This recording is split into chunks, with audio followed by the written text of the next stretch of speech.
think we are at the tail end of the creation hype. Bearish or bullish? Stablecoin payment chains, are they going to be a thing? The one question that a lot of people have been asking is, well, is this a short-term thing? Is this something that's going to still be here 5 years from now?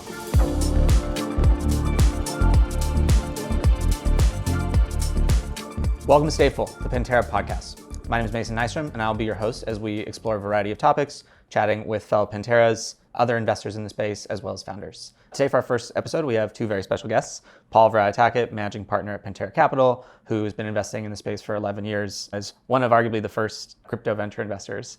And we also have Franklin B., general partner at Pantera Capital, who has a wealth of experience working at JP Morgan, founding the initial blockchain team at JP Morgan, and has been at Pantera for 7 years, investing in a variety of topics from DeFi to gaming, among others. This is going to be fun. Excited to chat. The first thing we should talk about is the state of crypto venture. The venture landscape has obviously changed immensely since you've been in it for over a decade and almost a decade now. It'd be great to start with some data because I think that really tells a good story of how the landscape has evolved. When we look at the total amount of fundraising that has gone into the space in terms of announced deals, we've actually reached an all-time high this year of $34 billion, which surpasses two of the previous records in 2021, 2022, which are obviously, massive influx of capitals into the space.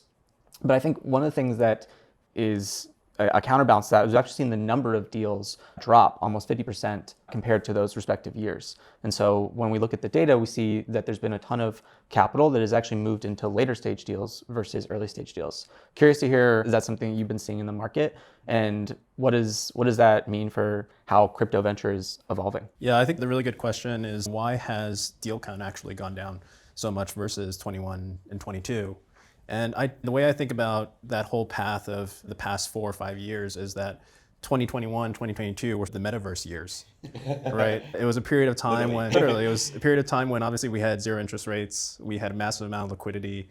And when you have those things come together with a narrative that's just almost purely driven by speculation, and where investors really don't have well understood heuristics for why something's going to work or not in the metaverse, then you get this explosion of just deals that really should not have been funded. One of the things that we tend to think about a lot at Pantera is sequencing, right? What are the things that need to happen first, second, and then third for a true breakthrough to actually happen? And so looking back with hindsight, perfect 2020 vision, of course, we should have just posed ourselves a very simple question for the industry of, why would the metaverse and crypto's role in the metaverse come before stablecoin regulation, right? If we don't have that, how can we possibly bring everybody into this fully digital world and have NFTs take this sort of role in culture and society that everyone was just betting head over heels into?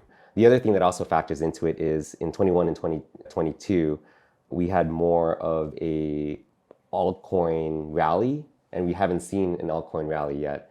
It's really been dominated by Bitcoin and Solana and Ethereum. And when you don't have an altcoin rally, you don't have the longer tail family offices, entrepreneurs, other individuals that's throwing money out there, that's doing a lot of the pre-seed rounds that you saw in 21, 22. The sources of capital right now are crypto funds generally, and they are more institutional, and the diligence that they're doing, the ownership targets and all that kind of stuff. So that really just means, again, less frequency, more concentration, and especially when you start seeing more use cases around stablecoins and payments, you start seeing traditional VCs come in and fintech VCs come in. They're also going to be doing less deals, more concentration. Right, for sure. And the thing that we always think about as venture investors is like, what is the exit scenario of the things that we invest in? And obviously, if we look at the data, you can see that exit scenarios are just more prominent. Companies are finally going public. Acquisitions are at a record all-time high. And so that has led to this kind of revitalization of the later stage markets and maybe less deal count in terms of, okay, just go launch a token. Yeah. And that has to be the exit path. We've even started to see companies like Uniswap decide, how can we reunite these two distinct entities into one? And so I think all those things are like catalysts to what you mentioned. It's hard to understate really just the impact of IPOs opening up in crypto, right? Circle kicking that off. The one thing that really happened because of that was it completed the picture. It completed the story finally for venture investors to be able to say, what are the heuristics that actually matter? How are public markets going to react to crypto companies actually coming in, and showing the true story of what's been growing in the stablecoin space and for companies like Figure in tokenization of real world assets.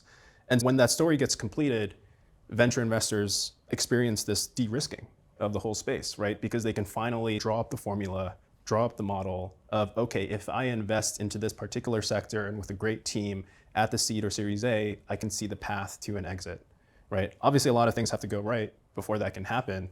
But up until literally Circle's IPO, that was an open question, right? Circle had multiple failed attempts to come into the public markets. And we saw some of the behind the scenes work from that, because it's been a 10-year long journey with Jeremy, and to finally see that cross the finish line is just a game changer. Yeah, it's huge. Bitwise too, right? When I first joined Pantera over 10 years ago, I surely would have thought an ETF would have happened within the first 10 years of my tenure here, and it took over 10 years to finally get an ETF. So again, like a lot of the foundation has been put into place to finally get it to a certain point now where we can actually have these huge exits that will fuel more IPOs and more acquisitions.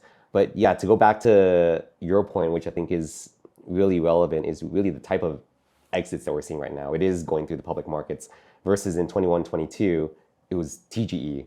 It was launching your token. And when there's an opportunity to invest into a token deal, and we haven't seen as many token deals as we have seen venture deals, equity deals in the last 2-3 years. And I think that's a huge reason why there's not as many, because with the token deals, you have a different set of investors with a different set of exit expectations and then different timeline. You get more sort of retail investors versus institutional investors, and thus you can see a lot more deals there. But I think going forward, though, we'll see what happens. But hopefully consumer opens up. Hopefully we do see more retail investors coming back. And we saw with Monad's ICO on Coinbase, when you have more retail investors coming in, you have an opportunity to just see a lot more frequency on stuff. I think this brings up like another interesting point. Like there's new access vehicles now. Like the fact that Coinbase is doing a token sale on their platform, that was like unheard of. I didn't think that was going to happen anytime soon, for sure. And basically every single exchange, like Kraken was very prominent with the pump token sale. That is an interesting trend to continue. On the other more traditional capital market side, you have like DATs. I'd be curious to get like both your perspectives on, obviously DATs have gone through a trough, as many are trading at below MNAV. Like where do DATs go from here? Curious on what your kind of current take is on the evolution of that market structure. Yeah, I think the launch of digital asset treasuries has been this combination of public markets starting to mature their understanding of what it means to have exposure to digital assets.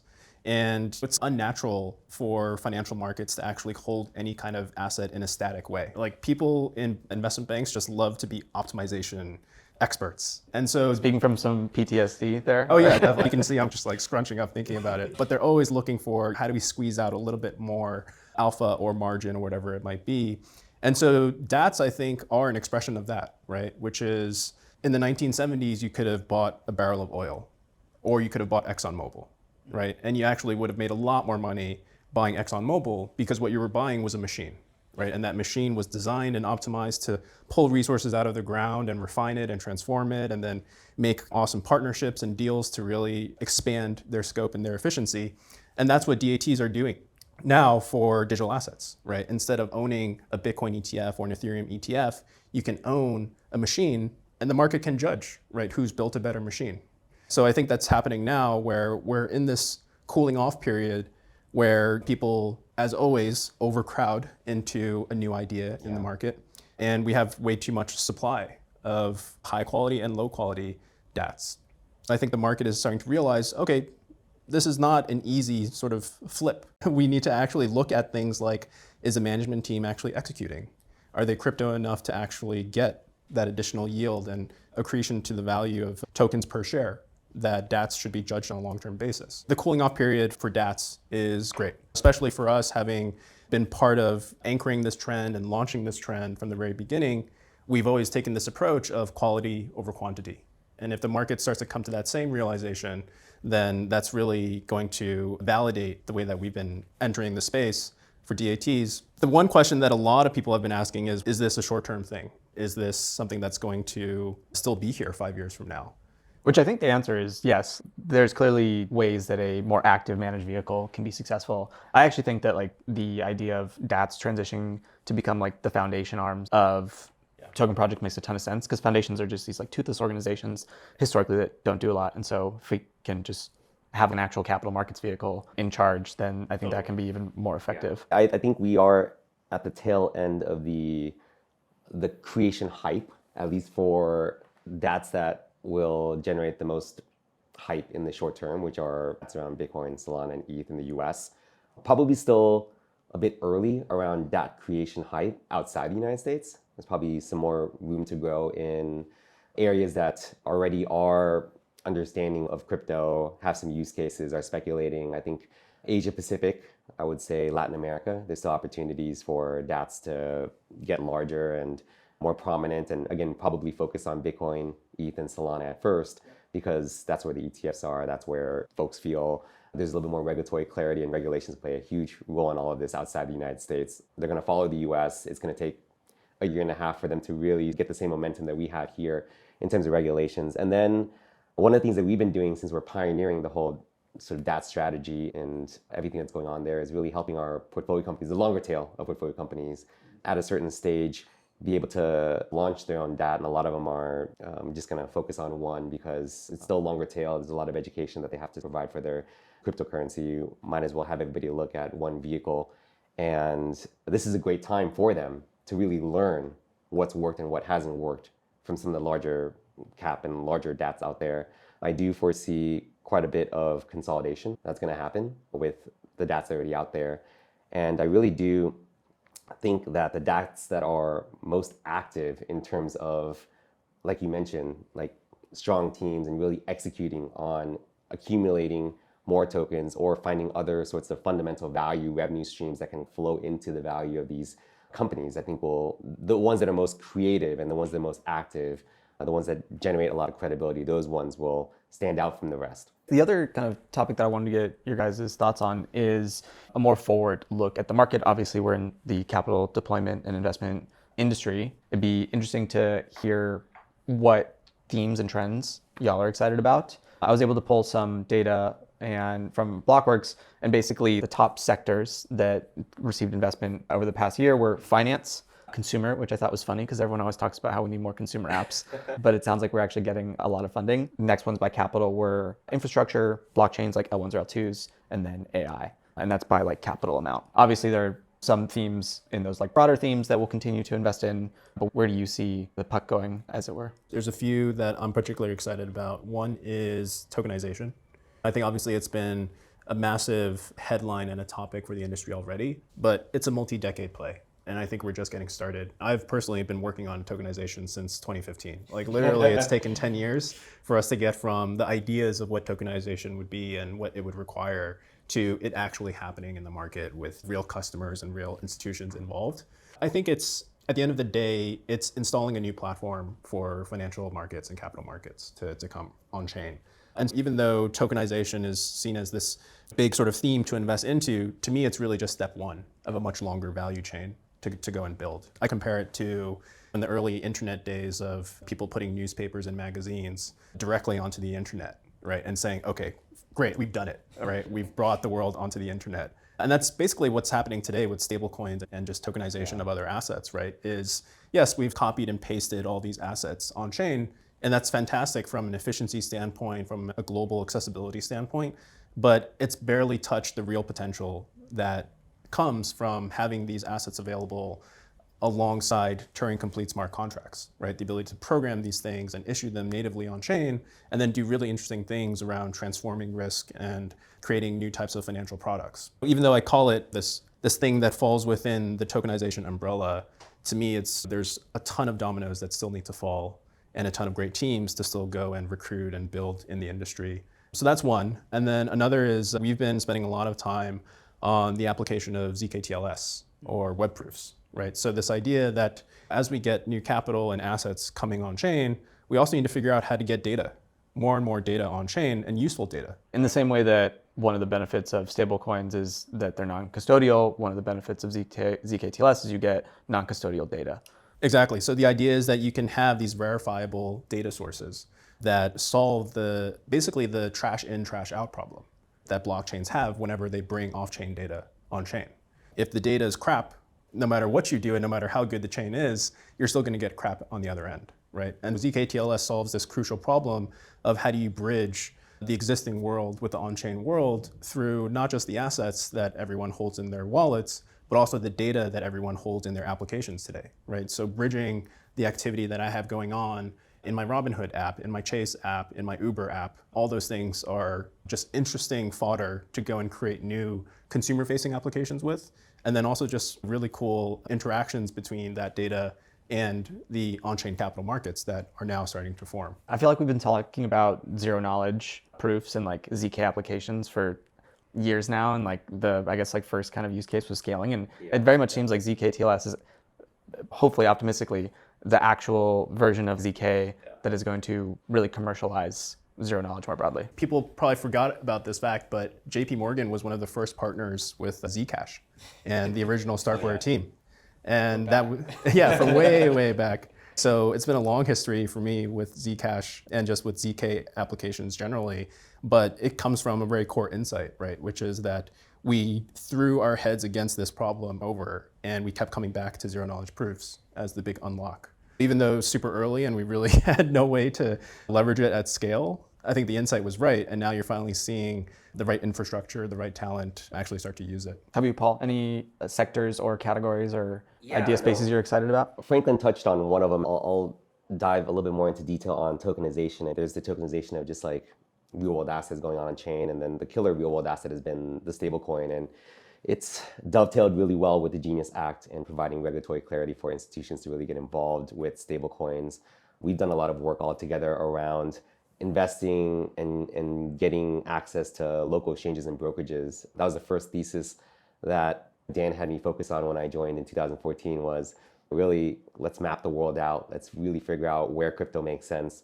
Let's make sure that we can invest into the infrastructure that onboards both retail and institutions into this space. And as we've seen in Latin America, in Southeast Asia, in Africa, Bitcoin has been a great way to bank the unbanked. Beyond that, to really get more mainstream folks into crypto, it's really getting them into stablecoins. Then, of course, now having regulations and the liquidity around stablecoins, we can really then use stablecoin for the payment rail that we really envision crypto being, which is really bringing money over IP, making it very easy for you to send payments across very cheaply and transparently. For sure. And I think a lot of people discount the secondary and tertiary effects that are going to happen. Once you get a critical amount of stablecoins on chain, then that opens up new opportunities like on-chain FX, or it opens up new types of private credit and lending for payment financing. Or Paul and I have met with companies that are building like more ethical versions of like payday loans. And so once you get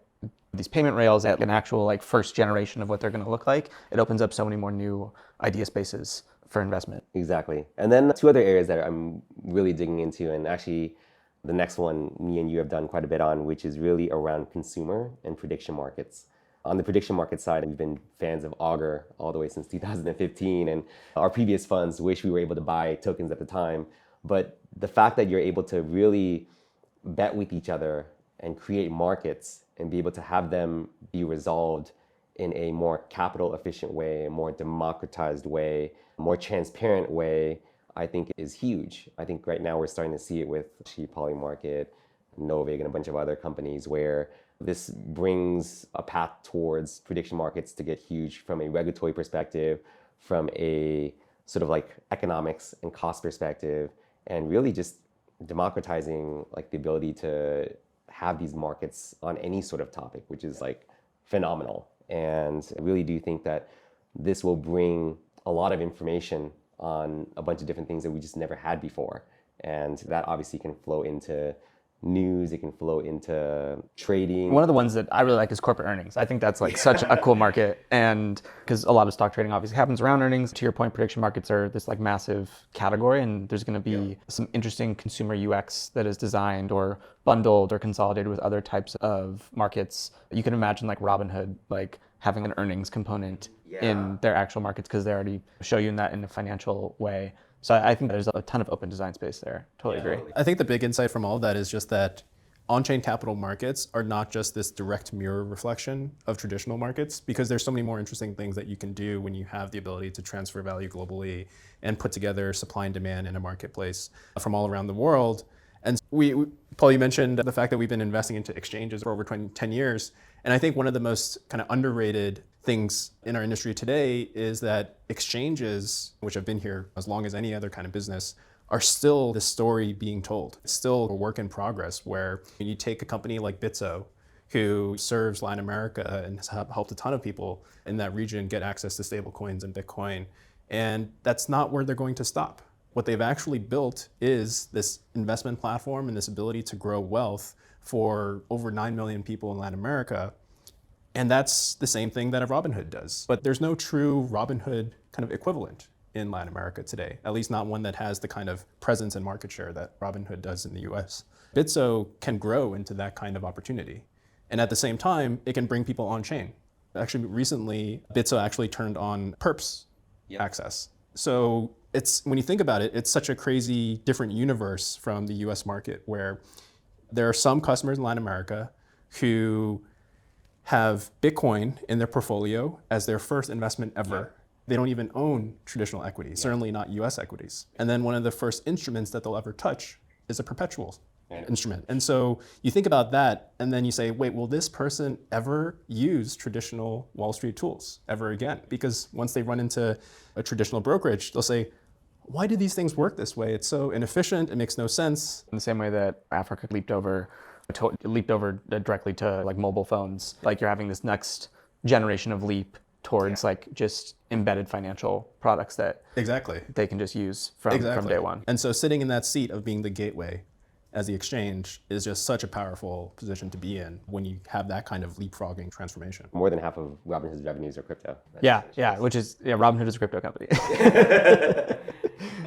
Speaking of which, the next segment I want to go to is what I call bullish or bearish. And so I'm going to read a short phrase statement, and I want to hear if you guys are bullish or bearish. And if you have a specific reason why, then you can obviously say it. So on the Robinhood note, okay, let's say you have to own an asset for the next 3 years. You can't sell it in that 3-year timeline, only at the end. Would you rather own Robinhood, Hood today, or Coinbase in CoinStock?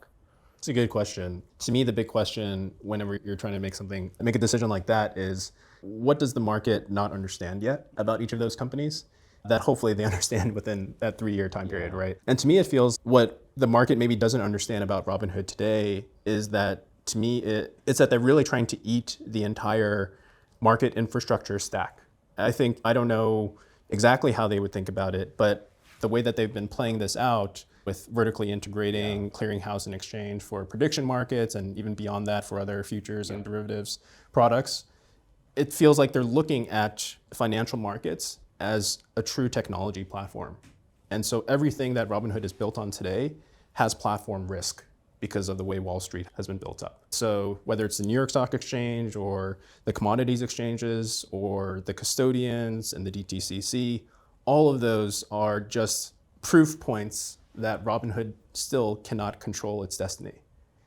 And so I think this idea of eventually becoming this vertically integrated monster that can do all of those things, right, can actually facilitate an IPO directly through the Robinhood app, as just one example, and something they've been testing with direct IPO access.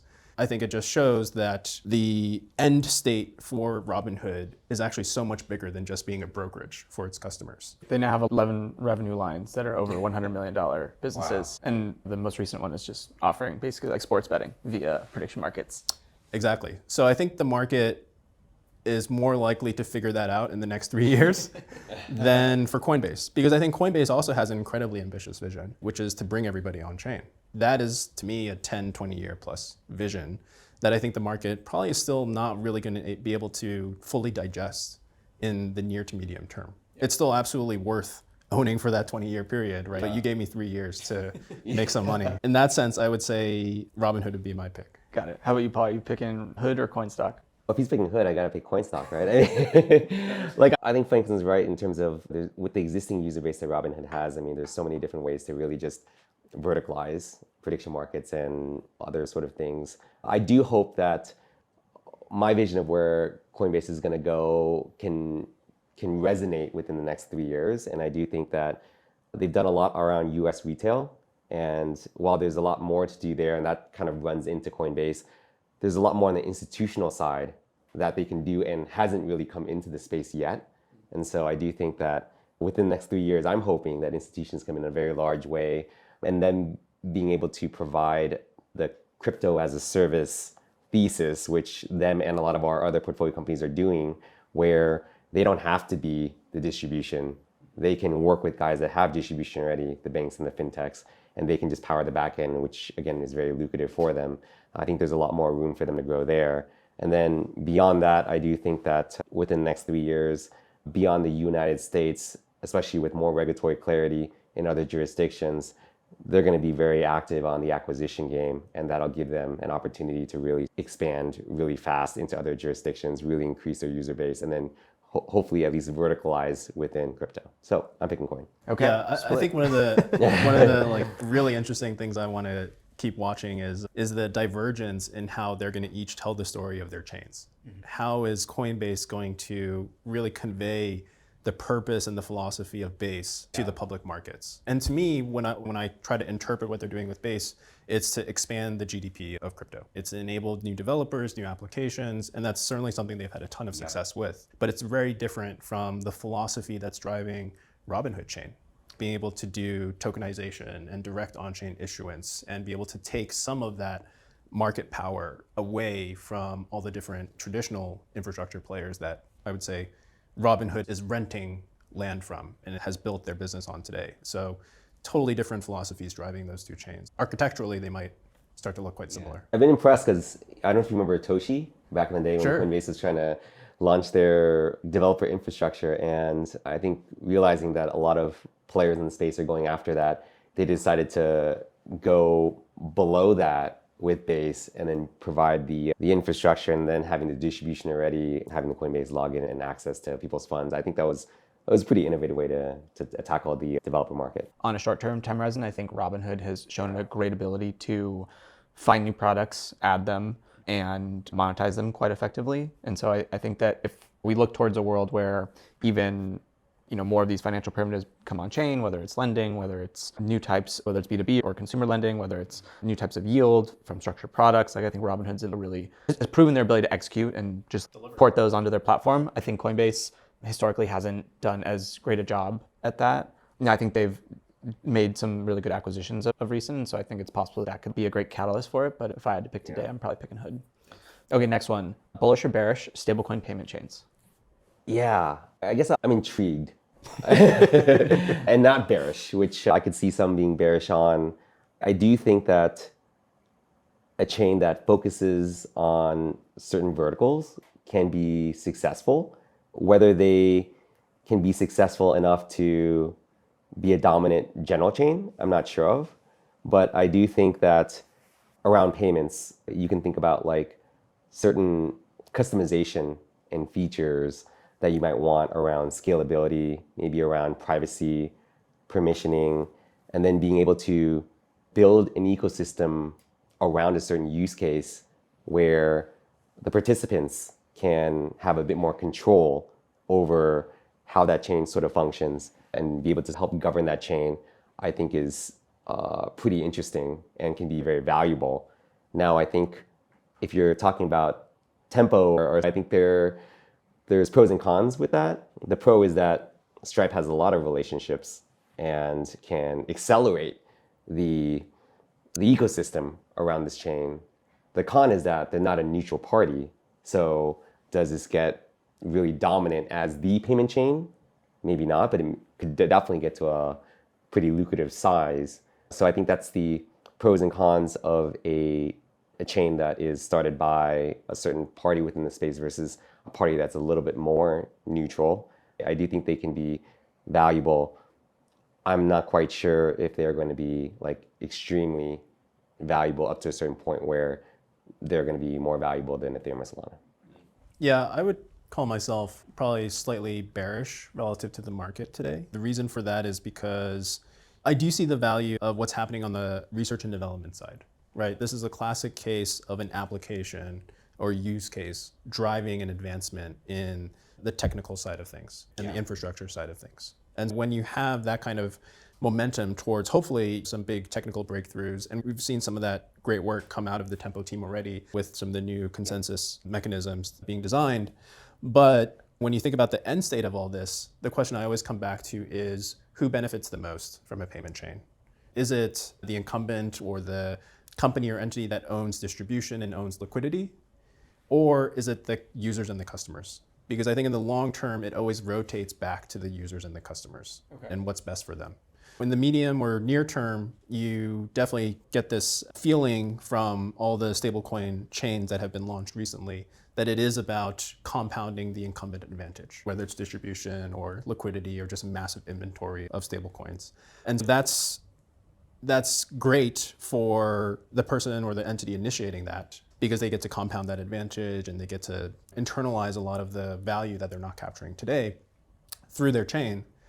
But 5-10 years from now, and you go talk to a merchant who's accepting stable coins from customers, are they going to be beholden to any particular chain? Or are they going to say, just give me as many options as possible, or access to liquidity globally wherever it can be? And if that's the case, I think it takes away a lot of the reason for having all of that flow centralized onto one chain. I think at the end of the day, we all expect, as a pretty reasonable framing of that future universe, that payment activity is still happening wherever it needs to happen. It's going to continue to happen at the distribution layer, like whether that's Stripe or a new stablecoin provider. And so I use that as if you have distribution, like you can verticalize your own flows into your own chain. Without that type of distribution, though, I think building out even a application-specific payments chain can be really challenging. But like to the extent that payment chains, Stripe and Tempo, can own their own distribution and bootstrap their own chain, I am bullish that can be like a really valuable bootstrapping mechanism, and that there's nuances around what Paul was talking about of whether you want customization, whether you maybe want some type of permissioning or privacy, whether you want specific liquidity, faster speed. Like those things I think make sense to have a payments chain. And so I'm bullish like the specialization of a chain for that specific use case. I do hope that if we do see, like this always happens, right? There's a new, same with DATs, right? There's a new concept, Circle, Google, other people are going to do it too. And eventually there's going to be some sort of consolidation. And then if we have multiple winners or a bit of fragmentation, that those that have distribution don't have to think about liquidity and interoperability. Hopefully we'll have developers and folks really solve that problem where it's just like, hey, like I just need to make a payment through and just send it through the best sort of possible path with the best liquidity, and that happens. I do buy a lot of that, right? I do buy that distribution is a moat and distribution has a ton of advantages for anyone who truly holds it at scale. But I also think that it tends to get overweighted by legacy technology thinking. Okay. Meaning, if you come from the world of SaaS, vendor lock-in is your holy grail. It's how sticky are my customers, how little churn can I get to? Once I've got this nice base of customers, I'm going to monetize the hell out of them because they won't have any choice. It doesn't hold as strongly. It still holds. Yeah. It's tougher in crypto because everything's more open. It's permissionless, it's open source, the liquidity can be bridged from anywhere at any time, and eventually it'll be frictionless. And if that's the state of the world, distribution just has less power. I hear that, and I think that's true to an extent. I think the counter to that is, can you build a payments chain where you have like sufficient liquidity such that it's like in the same way that you might imagine like Base is trying to grow like the GDP of crypto, right? Like they benefit from their sequencer, and so if things are building on Base, like they benefit. So it's a question of at some point, does the focus become the chain and the distribution is just a way to bootstrap that chain? But that's a more of an open question. Okay, so we're like a mix of bearish and bullish, it sounds, on payment chains. One other one that I think would be fun to get your guys' thoughts on is privacy is a venture investable sector. I'm fairly bearish on it. To me, privacy is a feature, not a product. And at the end of the day, privacy is going to be a necessary feature of pretty much every part of the on-chain ecosystem. Is there a value to being an infrastructure provider for privacy in some way? Maybe. Right, but at the end of the day, everyone's going to find a solution for it. And I don't see it as being a great place to invest because it feels like one of those spaces where any research breakthrough, and oftentimes you're judging these teams by the technical credentials that they have, but any kind of breakthrough that you make on this is very likely to just get absorbed into the open source ecosystem. And if that's the case, it benefits everybody at the same time, which is fantastic, but it's really hard to say you can capture value from that. I'll take the opposite side. As you mentioned, privacy has been used for scaling. There hasn't been as much demand for privacy, at least from the retail side, on shielding their transactions. Retail folks just don't really care. And thus, on the application layer, if you're touting that like there's privacy on what you're doing from a consumer perspective probably doesn't really bode well for your success. I think where privacy comes in is really on the enterprise and institutional level, especially where there are things that need to be regulated around what can be shown and what can't be shown. Now, I think with that, the area that you can invest into is probably just on the technology and really on the infrastructure side of things. But there is a caveat that I definitely think good privacy tech that folds into certain types of regulation or is modular enough to fold into certain type of regulation, I think is needed. Will the best privacy tech win? Not necessarily. I think it's really not just about the best technology, but really just being able to have something that is good enough for certain use cases and be able to then go out there and get the partnerships. So it's really just not about the technology, but it's really about the commercialization piece of it and making it even standard. You do mention that a lot of these things can be or are going to be open source, especially ones that focus on more crypto-related use cases. So I think with that, you really do have to create a protocol around it and really open it up. And then beyond that, you then have to extract more value. So you probably have to then build like tools and other things and applications and make it more of a holistic investment. I'm happy to split the tie. I'm also in Franklin's camp. I generally think that privacy is a feature and that it's the first thing that a consumer will sacrifice for a free product. I do agree with you, Paul, that businesses want more types of like private transactions when it comes to stablecoins. I think the question is just how does that get implemented? Where does that value accrue? Does it accrue at the application layer or does it accrue at the enabling technology? It's possible that ZK-TLS is like an interesting reference point. If there's clearly value in the verifiability, which is like privacy in another way, but who ends up owning the value that's created is the person who is like selling a product that has a value proposition, not just like privacy for the sake of privacy. I'm just glad that the discussion is getting like more nuanced around privacy. We can talk about selective transparency. We can talk about configurable privacy. And those are the ways that enterprises would actually engage with privacy. It's not this black or white issue that people tend to go towards right away in thinking about Monero or Zcash or just other forms of pirate money. It's pirate gold is only so interesting for so long, but when you talk about implementing privacy, there's complexity to it. Yes. And wherever there's complexity, there is an opportunity actually to build something big if you can solve it for people at scale. We were early in Zcash, and more recently we invested into Zama, which is using fully homomorphic encryption. I think that tech is amazing, but again, it's now going out there and making sure that it is solving the right problems for these enterprises and making them feel comfortable.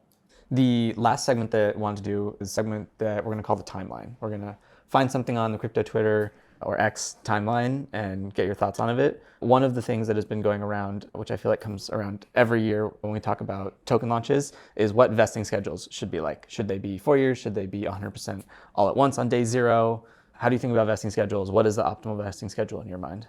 I've been following some of the discourse. This is probably like my least favorite segment of all because I generally hate the timeline by default. But I would say there's a flawed premise, I think, in a lot of the debate around this, which is just because I invested in something, I being a generic crypto VC, just because I invested in something, it has to be worth something, right? And the truth is that the nature of venture, and especially the nature of crypto venture, is 98% of everything is worth nothing. Just because a token launched and the price went down, and you point to the token allocation strategy or you point to the vesting schedule as a cause of that, at the end of the day, that will never be the core driver of why a token has value or doesn't have value. And by default, most of these things should go straight down.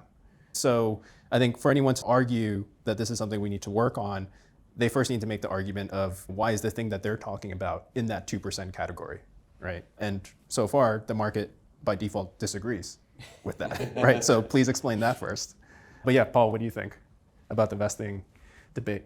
I agree with you. At the end of the day, just go out there and focus on building your product and getting product market fit and doing all that. But I get it though. The token price is a huge component of that, especially if you really are going to have that token be used within your product and used for capital formation. If you're incentivizing folks to do things, if it doesn't have value for your incentive, then it's going to be tough, right? And so while I do get the point of it'd be great to just have price discovery and not some of these inflated market caps and whatnot, if I had to choose, it probably would be some sort of like status quo, like something like maybe it's not 4 years, but I think probably between 2 and 4 years still makes a lot of sense, because at the end of the day, we've seen what happened in 2017 and 2018 when there's no vesting schedule, and you saw prices of tokens like be extremely volatile and go down to zero.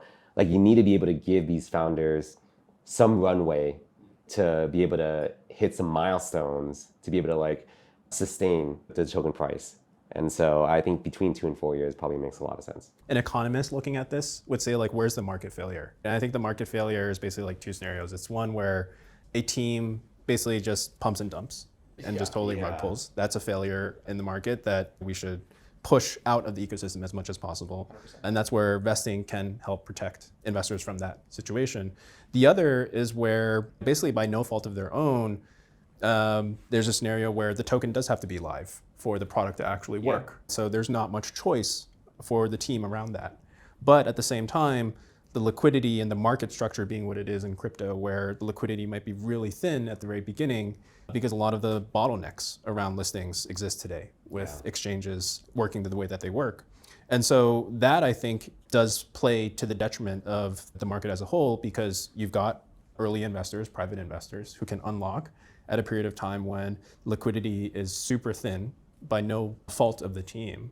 And they have no market choice. Structure. Exactly. Yeah. And the team has no other choice. The token has to be live. So I think one of the interesting solutions we can explore around that is creative vesting schedules that are built around milestones. Unlock when there is liquidity rather than unlock on this specific timeline. For sure. And that can be healthier. Less chunky unlocks, like so many are like 25% after a year or then the next year. And I think that is like it's a really tough structure to have that in a company that is like effectively a startup. I agree. There's like more linear lockups. I'm a fan of that. I think there's more creative vesting schedules, but I do think you need that economic alignment in investing. I think that, Paul, to your point, look at how many ICO projects are still around. It's Ethereum and Filecoin, basically. That negative incentive to just take the money and run, whether it's on the founder or investor side, is worth having investing schedules. What do you guys think about founder versus investor vesting? Should there be a difference?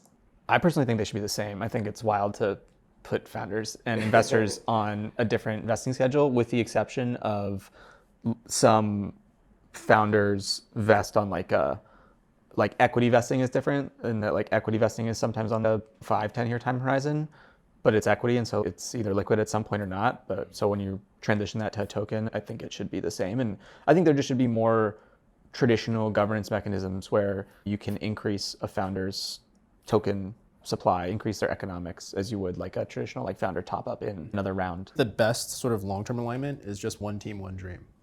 I think that's always been our philosophy, is that we should be on the same page with our founders from start to finish. So if they win, we win, and vice versa.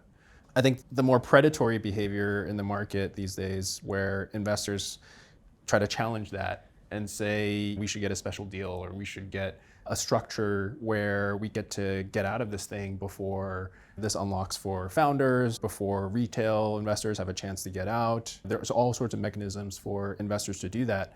But at the end of the day, what they're saying is, number one, we're not fully aligned with our founders.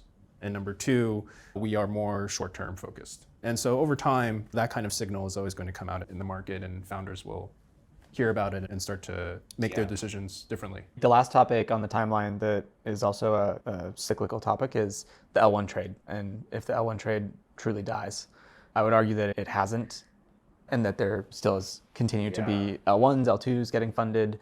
How do you think about the future of the L1 trade and whether that continues to persist or materially declines? I think it'll persist, but I think it just won't be as dramatic as it has been this cycle and in past cycles. In the past, some of these L1s, they just started because of certain narratives, right? Some of them are like more like meme coins.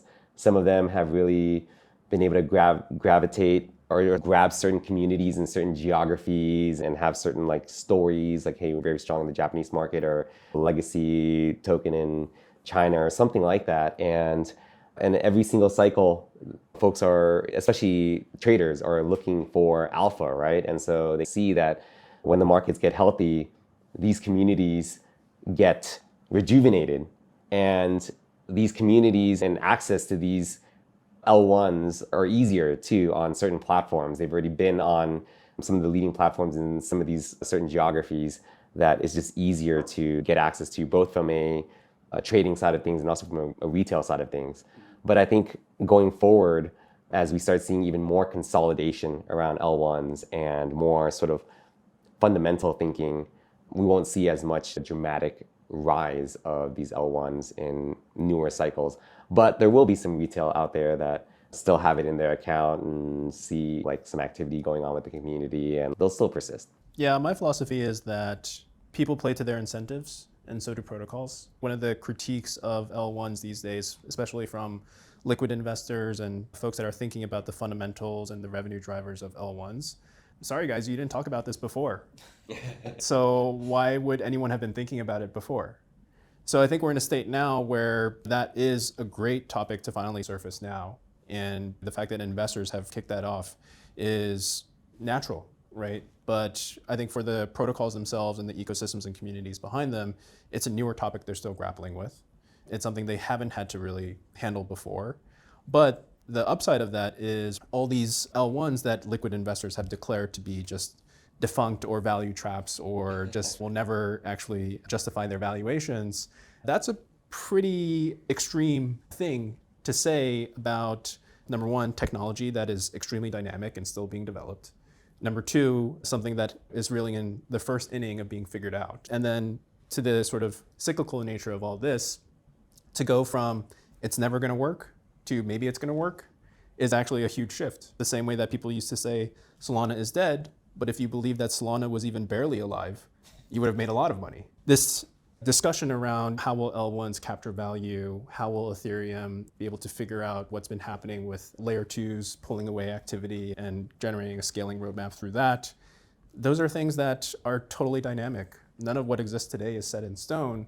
And we're starting to see that too now with things like base rollups starting to activate with the Fusaka upgrade. We're starting to see the interop layer, still a lot of work to be done there, but presents another vector for capturing that value. And at the end of the day, the sort of concept of as long as there's massive usage of this thing, we'll figure out how to capture value from it, I think still holds true when you're talking about a tech stack that is constantly shifting and evolving, because you have so much flexibility and optionality at the end of the day. And I think as long as it comes down to the incentives like Ethereum, Solana, Hyperliquid, as long as you can build something, whether it's a general purpose chain or a specific chain of like massive value accrual, like there's going to be an incentive for some founder to say, I think I can do that better. I think I can improve on it. I think the era of general purpose chains is probably dead, and we're moving to an era where if you really want to build a new chain, you have to start with some specific wedge, whether it's payments or something else to really bootstrap into a more broader chain. I definitely think that's true. Just the thesis around new L1s or new app-specific chains emerging, I think that's absolutely one I'm bullish on, and I would bet on that all day. And I think the takeaway from that part too is we're still not at the point where, number one, block space is a true commodity. There's tons of ways to differentiate your block space today because of novel applications and developers having different requirements. But number two is, I think priority fees are really like the only thing you need to look at to know that, okay, at some point we'll all figure out how to capture value, right? Because there's different incentives people work off of. There's different levels of value that we all assign to specific transactions. So somebody will pay to go first. Yep. That's the general principle of all these gas fees that people are paying to actually use chains. And so my general thesis around this is it's priority fees all the way down, right? It's just a matter of where we stop, and it's a matter of where the majority of the activity and the competition for block space is happening. If it's happening somewhere, that value will get captured there and will get dispersed appropriately through the value chain. Awesome. We're, I think, at time now, guys, but thank you for joining for the inaugural pod. I'm sure we'll have you back on soon, and we can chat about more things on the timeline, more things we're bullish and bearish about, and thank you for coming on.